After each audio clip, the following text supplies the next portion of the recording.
आप सभी का स्वागत है। आप जुड़ चुके हैं विरासती न्यूज़ के साथ। मैं हूं नासिर अली। आज की खुसूसी मुलाकात हम आपसे करवाएंगे नूर आलम साहब, जो गुज़श्ता सरपंच भी रह चुके हैं और यहाँ के कदीम बाशिंदे भी हैं। भटंडी के ही जो है वो रिहाइश पजीर है। सर, सबसे पहले तो आपका स्वागत है। ये बताइए कि भटंडी में जो आपका एक जद्दी रिहाइश है वो कितना पुराना है? जी, शुक्रिया आपका यहाँ बठिंडी में आना और ऐसे इंटरव्यूज़ जो लोगों की जानकारी के लिए करना, मैं शुक्रिया करता हूँ। हम लोग यहाँ ये बठिंडी में गुजर कम्युनिटी के लोग जो हैं, सदियों से जहाँ रह रहे हैं ये लोग। और जहाँ तक बात मैं अपनी खुद की करूँगा ज़ाती, कि हमारी यहाँ पर 11वीं 12वीं पुश्त है यहाँ बठिंडी में। तो मैं चौधरी नूर आलम साहब का सरपंच बठिंडी, उससे पहले मेरे वाले साहब मरहूम चौधरी अहमदीन डेलीगेट के नाम से भी जाने जाते थे। काफ़ी लंबा अरसा तक वो सरपंच रहे। तो हम यहाँ के कदीमी बशिंदे हैं। कम से कम 600-700 साल पुराना तो आपका जो है वो एक एंसेस्ट्रल हिस्ट्री जाती है। तो यहाँ की सबसे पहले जब यहाँ शुरू में सेटलमेंट होनी शुरू हुई, लोग हालात की बदौलत जब यहाँ आना शुरू हुए, तो यहाँ बड़ी बहुत सारी जो है वो कॉलोनीज़ बनी। सुजवा में बनी, भटंडी में बनी और बाकी जगहों में भी जो है वो यहाँ सिदरा वगैरह में कॉलोनीज़ बनी। लेकिन शुरू से ही ज़मीनों का एक विवाद बना हुआ था। वो तब भी वैसा ही था, वो आज भी वैसा ही है। अब कितनी सच्चाई है उनमें और कितना झूठ है, वो इस पर थोड़ी रोशनी डालेंगे आप? जी, बुनियादी चीज़ जो मैं आपको बताना चाहूँगा कि यहाँ जो मैंने बताया कि बहुत कदीमी लोग यहाँ पर रहते थे और उस वक़्त थोड़ी थोड़ी ज़मीनें थी लोगों के पास। तो कुछ अरसा के बाद 1953 से लेकर 1956 तक का जो टाइम था, उस टाइम के दौरान जहाँ जो सरकार थी उस वक़्त की, तो उस वक़्त की सरकार ने सुंजमा पटवार, ये बठिंडी जो है ये सुंजमा पटवार में आता है। सुंजमा पटवार के अंदर गुजर कम्युनिटी के लोग थे, दलित लोग थे, ये तेली बरादरी के लोग थे। तो इन लोगों को 32-32 कनाल का एक एक प्लाट जो है उस वक्त गवर्नमेंट ने इनको अलाटमेंट किया था। कोई एक्ट था उसके मुताबिक, मुझे अब नाम याद नहीं है, कि जो है ये उस वक्त गवर्नमेंट ने अलाट की थी 32-32 कनाल। ये वही ज़मीन है इस इलाके में जो बठिंडी, नवाबाद, सुंजमा में जो ज़मीनें हैं। शायद आप ओलिवेशन एक्ट की बात कर रहे हैं। जी हाँ, ओलिवेशन एक्ट के तहत उस वक्त ये ज़मीनें हैं जो इन लोगों को गवर्नमेंट ने अलाट की थी। तो कई बार तो दुख की बात होती है, तो मीडिया, अभी मुख्तलिफ़ किस्म के मीडियाज़ हैं, उनमें काफ़ी सारी बातें उछल के सामने आती हैं। तो जब हम सुनते हैं तो कुछ बातें एकदम झूठ पर मबनी होती हैं। तो हमें दुख लगता है इस बात का कि हम डोगरा कल्चर के लोग हैं, हम यहाँ से सदियों से जहाँ रह रहे हैं।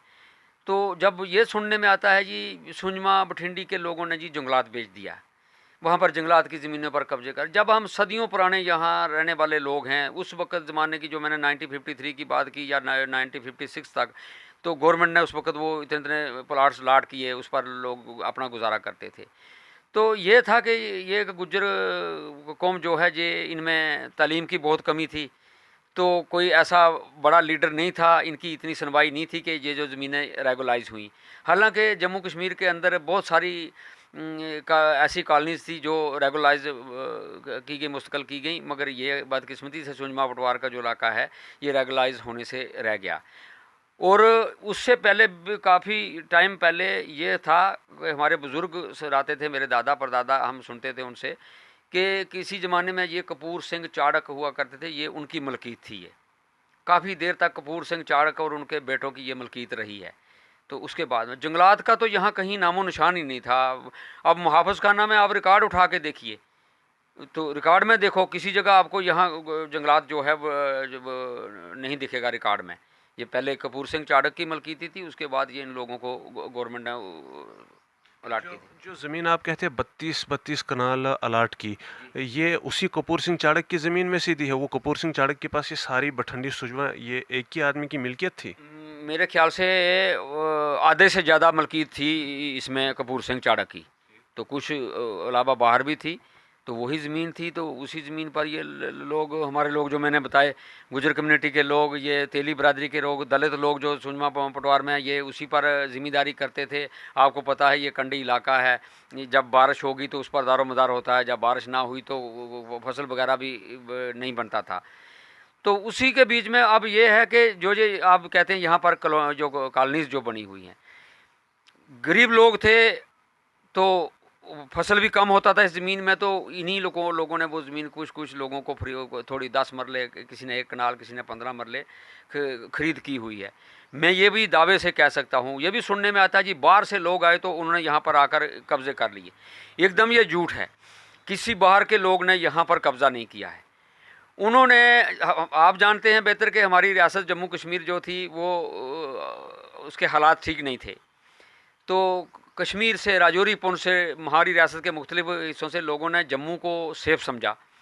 जम्मू को सेफ समझ करके जहाँ पर ये लोग आए और इन्होंने थोड़ी थोड़ी ज़मीनें लेकर अपना ठिकाना बनाया ताकि हमारे बच्चे यहाँ सेफ़ रह सके। जम्मू सेफ़ है, जम्मू शहर के नज़दीक रहकर यहाँ हमारे बच्चे आला तालीम हासिल कर सकें, ना कि वो किसी गलत रास्ते की तरफ जाएं।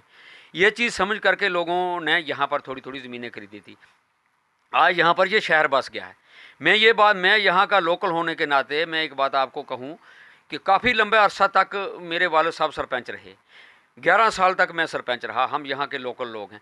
किसी एक आदमी ने बाहर का जो आया है, बाहर का कैसे कहेंगे, इसी स्टेट का है, इसी जम्मू कश्मीर के लोग हैं, अगर वो इस इलाके में आए, सुजमा पटवार में, बठिंडी में, तो उन्होंने थोड़ी थोड़ी 5 मरले, 10 मरले, 15 मरले ज़मीन मूल खरीद करके अपना आशियाना बनाया है। यानी छोटी छोटी कॉलोनीज़ जो है वो अपनी नेसेसिटी के मुताबिक लोगों ने बनाई यहाँ पर। कुछ कॉलोनीज़ जो है वो नेशनल कॉन्फ्रेंस के हुकूमत के दौरान रेगुलराइज हुई है। आपको अगर हम यहाँ गोरखा नगर के आसपास की बात करें या करण नगर के आसपास की बात करें, जहाँ तक हमें इन्फॉर्मेशन मिली है कुछ कॉलोनीज़ रेगुलराइज हुई है। तो क्या उस वक्त यहाँ से कोई भठंडी को या सुजमा को रेगुलराइज करने के लिए उनके पास नहीं गया? बड़े दुख से कहना पड़ता है ये बात, बिल्कुल सही बात है। नेशनल कॉन्फ्रेंस के वक्त बहुत सारी कॉलोनीज जो हैं वो रेगुलाइज हुई, और मुझे यहाँ तक याद है कि 2010-11 की बात है कि ये जम्मू के अंदर सुभाष नगर का कुछ एरिया है, वो कॉलोनी उस वक्त रेगुलाइज हुई। मगर बदकिस्मती ये कि सुजमा पटवार इतना बड़ा ये इलाका, इतना बड़ा आज ये शहर बना हुआ, ये इसको रेगुलाइज नहीं किया। ये हमें बड़े दुख की बात है। यहाँ पर हालांकि आप देखो तो फ़ारूक अब्दुल्ला का अपना घर भी यहाँ पर भठंडी में ही है। तो यहीं पर जो है वो उनका जम्मू में और कहीं नहीं है, उनका भठंडी में ही एक यहाँ पर बनता है। अलबत्ता अगर वो सीएम रेजिडेंसी में रहे तो उसको छोड़ करके, तो ये कॉलोनी को रेगुलराइज करके छोड़ देना, फिर ये बात तो कहीं ना कहीं सच साबित होती है कि जब अपने ही हुक्मरानों ने अपने लोगों के साथ सोतीला सलूक किया तो फिर गैरों पर जो दूसरे हैं उन पर इल्ज़ाम लगाना कि भाई हमारी कम्युनिटी के लोगों को ज़बरदस्ती जो है वो उनको ज़मीनों से हटाई जा रही, कितना सही है? बिल्कुल, हुकूमत में रहे ये लोग, और मैक्सिमम हम लोग जो हमारी कम्युनिटी के लोग हैं उन्होंने बहुत लंबा अरसा तक नेशनल कॉन्फ्रेंस का साथ दिया, और हमेशा से ही नेशनल कॉन्फ्रेंस को वोट करें। यही दुख है, मैं सच की बात कहूँगा आप के मीडिया के माध्यम से, कि दुख हमारे लोगों को यही है कि इतने लंबा अरसा तक इन्होंने यहाँ पर जम्मू कश्मीर के अंदर सरकार में ये लोग रहे, और हमारे इस इलाका को नज़रअंदाज किया, जो कि ये रेगुलाइज होनी चाहिए थी। हम लोग डिज़र्व करते थे, हम जम्मू के कदीमी लोग हैं, हम डोगरा कल्चर के लोग हैं, यहाँ अच्छे लोग हैं, और जो रियासत के और किसी दूसरी जगह से आकर यहाँ जो लोग बसे हुए हैं वो भी सब बेहतरीन किस्म के लोग हैं। कभी कोई ऐसा इंसिडेंट यहाँ नहीं हुआ। यहाँ पर सिख कम्युनिटी के लोग हैं, यहाँ पर हिंदू कम्युनिटी के लोग हैं, यहाँ पर मुस्लिम है, एकदम आपसी इतना अच्छा भाईचारा है कि एक मिसाल है जम्मू कश्मीर के अंदर यहाँ की, हमारे इस इलाका की। कभी कई बार हालात स्टेट में मुख्तलिफ जगह में, जम्मू में या और दूसरी जगह में हालात कशीदा हुए, मगर हमारे इस इलाका में लोगों ने ऐसा भाईचारा का कायम किया और उसका सबूत पेश किया। वो एक मिसाल है कि कभी भी ऐसी नौबत नहीं आई कि जब हालात बिगड़े हों, और किसी ने, कई बार होता है कि सियासी पार्टियां या कुछ लोग कमल रंग देते हैं तो उससे हालात ख़राब होते हैं, मगर यहाँ सब्र और तहम्मुल से लोगों ने काम लिया। बड़े बुद्धिमान लोग हैं यहाँ, बड़े सूझबूझ रखने वाले और अच्छे लोग हैं। कभी भी हमारी आपस में कोई क्रैश, कोई नाराज़गी नहीं हुई है। तो कई बार एडमिनिस्ट्रेशन की तो ज़िम्मेदारी बनती है कि कभी जब हालात ख़राब होते हैं तो उनकी नज़र रहती है और एडमिनिस्ट्रेशन के लोग उस वक़्त यहाँ का रुख करते हैं, बिल्कुल हम बढ़ चढ़कर उसमें हिस्सा लेते हैं और बिल्कुल पूरी सब लोगों के आपसी भाईचारा जो है उसको हम बरकरार रखते हैं और कभी ऐसा इंसिडेंट आज तक नहीं हुआ है। थोड़ा सा डेवलपमेंट की तरफ आते हैं। कोई 20 से 25 साल का अरसा जो है वो इन कॉलोनीज़ को बने हुए हुआ है। गालिबन 25 साल से भी ज़्यादा 30 प्लस साल जो है वो अब होने वाले हैं। कुछ खासी डेवलपमेंट देखने को नहीं मिली। हालांकि जम्मू शहर से कुछ ज़्यादा दूर नहीं है ये इलाका, 6 किलोमीटर ही तो है यहाँ से जम्मू। तो यहाँ कुछ खास डेवलपमेंट देखने को नहीं मिली। जिस हिसाब के लोग यहाँ रहते हैं, ऑलमोस्ट वीवीआईपीज़ का जो है वो ये एरिया है। सीएम यहाँ रहते हैं, बाकी बड़े बड़े ब्यूरोक्रेट्स जो है वो यहाँ पर रहते हैं। लेकिन बाकी टाउन्स के अलावा जो के को कंपेयर कर अगर बाकी टाउन्स के साथ भटंडी को कंपेयर किया जाए या सुजवा को कंपेयर किया जाए तो यहाँ पर जो है वो अभी भी स्थिति जो है वो कुछ प्रिमिटिव टाइप है, यानी पुराने ही रीत रिवाज के मुताबिक सिंपल रोड्स हैं और बाकी कोई फैसिलिटीज़ यहाँ अवेलेबल नहीं है। बिजली का भी यहाँ फकदान होता है, पानी का भी जो है यहाँ फकदान है। उसके अलावा अगर हम बात करें एजुकेशन के स्टैंडर्ड की तो यहाँ के स्कूलों की भी उतनी कुछ हालत ठीक नहीं है। यहाँ के हेल्थ और सैनिटेशन की बात करें तो कुछ खास यहाँ पर जो है वो हेल्थ का भी अस्पतालों का इंतज़ाम नहीं किया गया है। क्या वजह है इसकी? सबसे पहले तो मैं आपको ये बताना चाहूँगा कि ये बठिंडी सुंजमा का ये इलाका, ये कंडी इलाका है, यहाँ पर पानी की बहुत बड़ी दिक्कत रही है। मैं आपको बताना चाहूँगा, मेरे वालिद साहब ने अपनी ज़िंदगी के 50 साल यहाँ इस इलाका के लिए सर्व किए और वो सोशल वर्किंग में और यहाँ की इलाका की तमीर और तरक्की डेवलपमेंट के लिए किए। तो एक ज़माना वो था 47 से पहले, 47 के बाद भी हमारे लोग यहाँ तालाब का पानी पीते थे, जम्मू तवी से पानी लाते थे। ये चाटा एक जगह यहाँ सुंजमा के नज़दीक पड़ती है, वहाँ कुएँ, वहाँ से पानी ला कर के लोग पीते थे। बहुत बड़ी दुश्वारी थी लोगों को। तो एक वक़्त था जब जिस वक़्त बख्शी गुलाम मोहम्मद जम्मू कश्मीर के प्राइम मिनिस्टर हुआ करते थे, तो उस ज़माने में मेरे वालिद साहब डेलीगेट थे, चौधरी अहमदीन डेलीगेट्स। तो उन्होंने काफ़ी जिद्दोजहद की और पहली बार एक छोटा सा रेज़र बार यहाँ बनाया गया बख्शी के दौर में, और तो यहाँ थोड़ा सा पानी पहुँचा, तो थोड़ा गुजारा उससे होता रहा। आस्ता आस्ता जैसे जैसे बस्ती बढ़ती गई तो पानी की जो जो दिक्कतें हैं वो ज़्यादा बढ़ती गई, क्योंकि पानी कम था और आबादी ज़्यादा बढ़ने लग गई।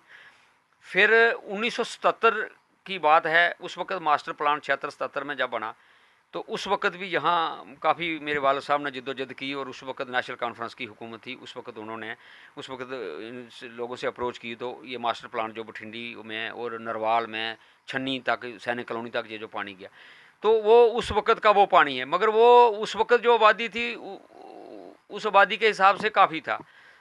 आज तो बहुत साल गुजर गए हैं, आज तो 10 गुना ज़्यादा आबादी बढ़ गई है, पानी वही है जो उस वक़्त का है।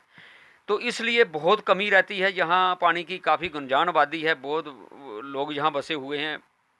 लोग कीमत से गाड़ियाँ ख़रीद कर लाते हैं। आज महंगाई का ज़माना है, 1100-1200 रुपये से टैंकर आता है। सप्लाई यहाँ जो है वो पूरी नहीं होती है, क्योंकि सप्लाई वो पहले वाली आबादी के हिसाब से है। तो हम चाहते हैं कि आज आबादी को देखते हुए ये सप्लाई जो है ये बढ़नी चाहिए। मैंने बीच में एक बार कोशिश की थी कि यहाँ पर ग्राउंड वाटर वालों से सर्वे करवाया, तो यहाँ उन्होंने जब देखा था कि बठिंडी के अंदर भी जो है ये कुआं बना के ज़मीन के नीचे से पानी निकाला जा सकता है, तो उसी से ये हमारे इस इलाका की जो है ये पानी की कमी जो है वो पूरी हो सकती है। मगर बदकिस्मती रही, उस वक़्त मेरा एक कोई कश्मीर का एक शेख था, अली मोहम्मद शेख, वो मेरे साथ अच्छी उसकी लैक थी, वो यहाँ बठिंडी में रहता था। तो उसने उस वक़्त हुकूमत थी पीडीपी और कांग्रेस की, तो उस वक़्त मुझे जो पीएचई का मिनिस्टर था अफजल काजी, उनके साथ उन्होंने मुझे मिलाया। तो जब उन्होंने मिलाया, मैं उनसे मिला, तो मैंने जब उनको कहा कि आप बठिंडी विज़िट करें, वो बठिंडी आए। जब मैंने बठिंडी दिखाया, उन्होंने सब हालात यहाँ देखे, तो उस वक़्त उन्होंने कहा ग्राउंड वाटर वालों को यहाँ सर्वे करो और यहाँ अच्छा एक कुआँ निकल सकता है, जिससे इस सारा इलाका की जो दिक्कत है वो दूर हो जाएगी। मगर हमारी बदकिस्मती रही, वो सर्वे हुआ, बाद में उनसे वो महकमा चेंज हो गया।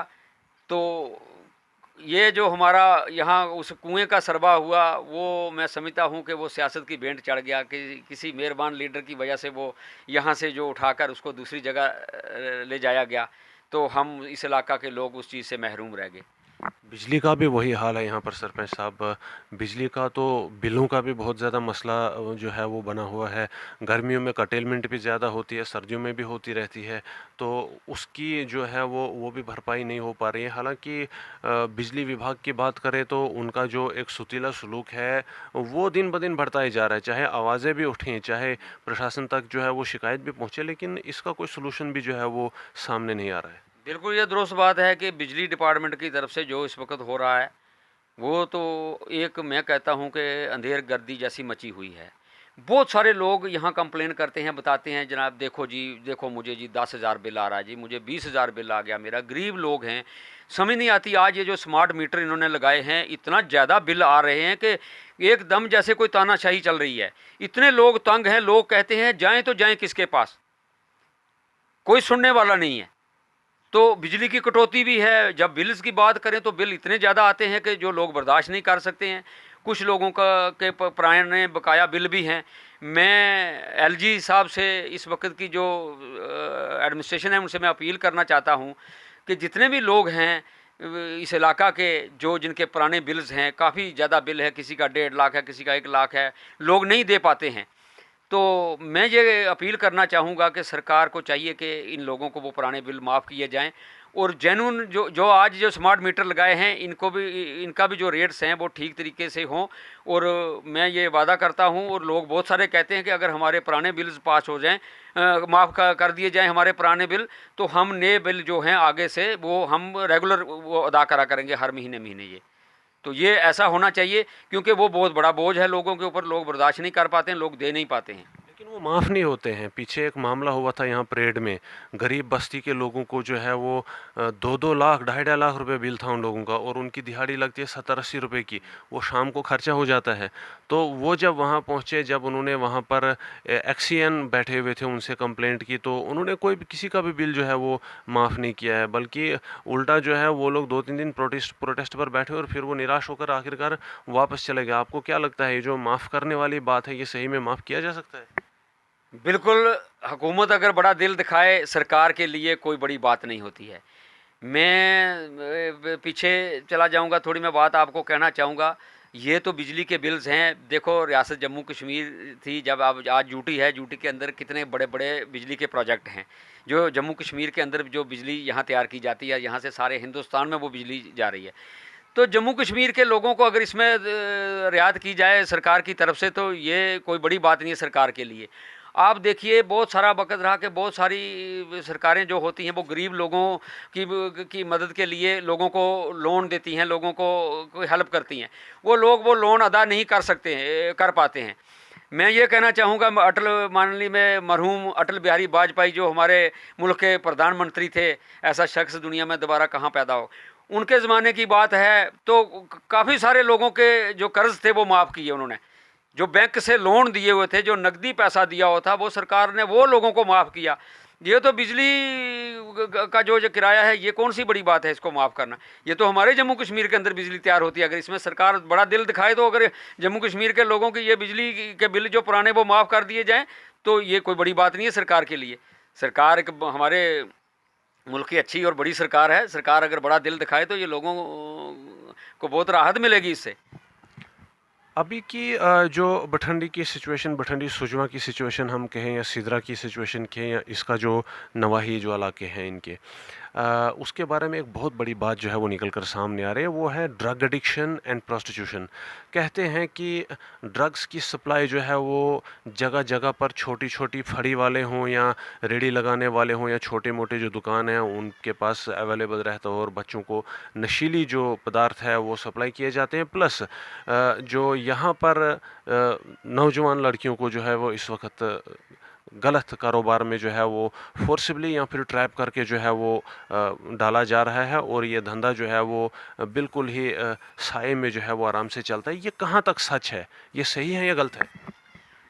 देखिए, ये जम्मू कश्मीर के लोगों के लिए बड़ी अफ़सोस की बात है और बड़ी तकलीफ़देह बात है। ये सच है कि आज ये जो नशा जो चल रहा है, इस नशा की वजह से नौजवान पीढ़ी जो है वो एकदम ख़त्म होती जा रही है। बहुत सारे नौजवान जो है नशा की लत में आकर के अपनी जान गंवा बैठे हैं।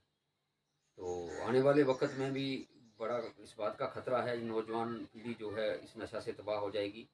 तो मैं ये चाहता हूँ कि एडमिनिस्ट्रेशन को चाहिए कि इस नशे की रोकथाम के लिए एक कोई बड़ा कदम उठाना चाहिए, जिससे जो ड्रग पेडलर हैं, जो ये नशे का कारोबार करते हैं, ऐसी सज़ा उनके लिए होनी चाहिए कि ताकि लोगों को इबरत हासिल हो कि वो आइंदा के लिए ऐसा ये जुर्म है, ये जो समाज के अंदर जो ज़हर घोलना जो है, वो ऐसा काम ना करें, ताकि इसके ऊपर रोक लग सके। कहा जा रहा है कि कोई कानून भी नया लाया जा रहा है जिसमें इनकी प्रॉपर्टीज़ वगैरह भी जो है वो सीज़ की जाएगी। जी हाँ, ये मीडिया में मैंने न्यूज़ में मैंने भी ये बात सुनी थी कि इस वक़्त की जो हमारी एडमिनिस्ट्रेशन है, जो एक नया कानून लाने जा रही है कि जो ड्रग पेडलर हैं, उनकी जो प्रॉपर्टीज़ हैं वो ज़ब्त की जाएंगी और सख्त कानूनी कार्रवाई उनके खिलाफ़ की जाएगी और उनको जेल की सलाखों के पीछे भेजा जाएगा। ऐसा ही कदम अगर उठाया जाएगा तो इस चीज़ के ऊपर, इस नशा के ऊपर रोक लग सकती है, वरना नहीं तो ये नौजवान पीढ़ी जो है वो ये तबाह हो जाएगी। और सरकार को चाहिए, और ये एक सराहनीय कदम है सरकार का, अगर सरकार ऐसा कदम उठाती है तो इस पर यकीनन इस पर रोक लगेगी। सरपंच साहब, थोड़ा सा जम्मू कश्मीर की ज़मीनों की तरफ आते हैं। 370-35 से हटाने के बाद जम्मू कश्मीर की ज़मीनें जो है वो इस वक्त आवाज़ उठ रही है कि बाहर के लोगों के लिए नीलामी के लिए छोड़ दी गई, उन लोगों को भी डोमिसाइल दिया जा रहा है जो यहाँ के रिहायशी नहीं है। इसके साथ साथ यहाँ पर जो है वो इलेक्शंस को भी जो है वो डिले किया जा रहा है। तो आपको क्या लगता है कि जम्मू कश्मीर के हालात के लिए इलेक्शंस का होना जो है वो उनके सुधार के लिए ज़रूरी है? देखिए, जो आज से पहले जो लोग यहाँ जम्मू कश्मीर के अंदर जो लोग रह रहे थे, जो रेफ्यूजी लोग थे, जिनको ये स्टेट सब्जेक्ट नहीं था, जिनको ये तो उनको डोमिसाइल दिया जा रहा है। जैसे रेफ्यूजी लोग हैं, जैसे गोरखा समाज के लोग हैं, जैसे क्रिश्चियन लोग यहाँ थे, तो इनको जो गवर्नमेंट ने जो इनको हकूक दिए हैं, ये एक अच्छी बात है, ये एक अच्छा कदम है। क्योंकि ये लोग भी जहाँ जो जम्मू कश्मीर के अंदर रहते हैं, मगर जो अब बाहर के लोग जो आकर यहाँ बसना चाहते हैं, बाहर के लोगों को यहाँ डोमिसाइल दिया जा रहा है, या वो यहाँ ज़मीनें खरीद करके वो बड़े बड़े लोग भी आएंगे। और जम्मू के अंदर जिस भी कम्युनिटी से तलक रखने वाले लोग हैं, ये छोटे कारोबारी हैं, तो जब बड़े लोग यहाँ आ जाएंगे तो ये छोटे कारोबारियों का कारोबार जो है वो खतरे में पड़ जाएगा। जब वो बड़े बड़े मॉल्स बनाएंगे, बड़े बड़े सेठ लोग यहाँ आ जाएंगे, तो ये एक तकलीफ़देह बात होगी यहाँ यहाँ जम्मू कश्मीर के लोगों के लिए।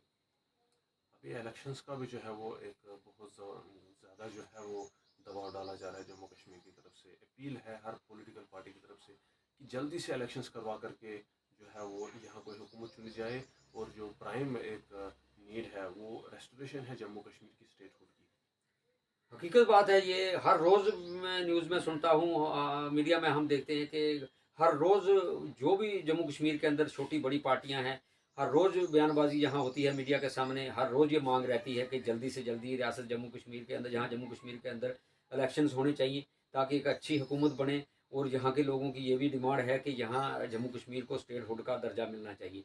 यहाँ तक कि बीजेपी पार्टी के लोग भी जो जम्मू कश्मीर के अंदर हैं, वो लोग भी ये आवाज़ उठाते हैं, वो भी ये चाहते हैं, उन लोगों के साथ भी हमारा मिलना-जुलना रहता है। वो भी चाहते हैं कि जम्मू कश्मीर के अंदर जल्दी से जल्दी इलेक्शन होने चाहिए, ताकि इलेक्शंस हो और यहाँ कोई हुकूमत बने और लोगों की तमीर और तरक्की के काम हो और लोगों को जो है वो राहत मिले।